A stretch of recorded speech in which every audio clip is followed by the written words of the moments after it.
सुंदर निवेदक आहे, साहित्यिक आहे आणि राजकीय सल्लागार पण व्यासपीठावर आहे। आणि या कार्यक्रमासाठी उपस्थित असलेले आपण सर्वजण, ज्या 200 कवितांचा कविता संग्रह कवी डॉक्टर अमोल पावसकर यांचा प्रकाशित झाला, त्यापैकी एकही कविता मी वाचली नाही, परंतु पावसकरांच्या कवितांचा पाऊस मगासपासून 2 तास आपण सगळे अनुभवत आहोत। या पावसाने आपल्याला सगळ्यांना ओलचिंब केलेलं आहे। विविध वक्त्यांनी प्रत्येक कवितेचं या ठिकाणी जे विश्लेषण केलं ते पाहिलं तर डॉक्टर अमोल पावसकरांनी समाजातील ज्या संवेदना आहेत, समाजातील ज्या ज्या अभिव्यक्ती आहेत, या प्रत्येकाचं या ठिकाणी मांडणी केलेली आहे। अनेकांनी ज्या ज्या पद्धतीने इथं मांडणी केली, म्हणजे मला वाटतं या ठिकाणी डॉक्टर नवांगुळ आहे, त्या डॉक्टर नवांगुळांनी प्रसव वेदना या ठिकाणी मांडल्या।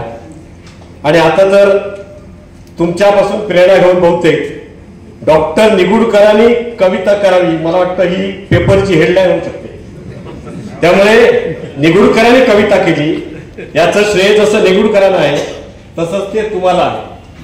कारण अनेक वेळा आपण प्रेरणा घेतो, बऱ्या वाईट गोष्टींच्या प्रेरणा घेतो, विशेषतः जी प्रेरणा असते ती चांगल्या गोष्टीचीच असते आणि ती प्रेरणा आपल्या सगळ्या लिखाणामध्ये आहे। एक डॉक्टरी पेशा म्हटल्यानंतर समाजामध्ये फडकेसर, मला असं वाटतं एक सामाजिक कार्यकर्ता म्हणून जेव्हा मी त्याचं आत्मचिंतन करतो, परीक्षण करतो, तेव्हा या वर्गाकडे आज वेगळ्या नजरेने पाहिलं जातं।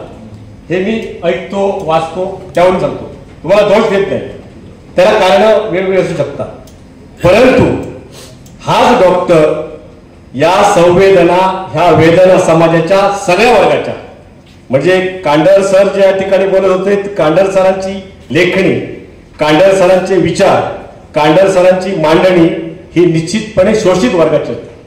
म्हणजे मला जे त्यांचं साहित्य भावलं होते ते शोषित वर्गावर येतात। तशाच प्रकारे एक डॉक्टर असून ते आपल्या क्षेत्रामध्ये माहीत आहेतच, पण असं असतानाही त्यांनी आपल्या या सगळ्या लिखाणामधून सर्व कशाची जी मांडणी केलेली आहे ती मांडणी खरोखरच अप्रतिम आहे।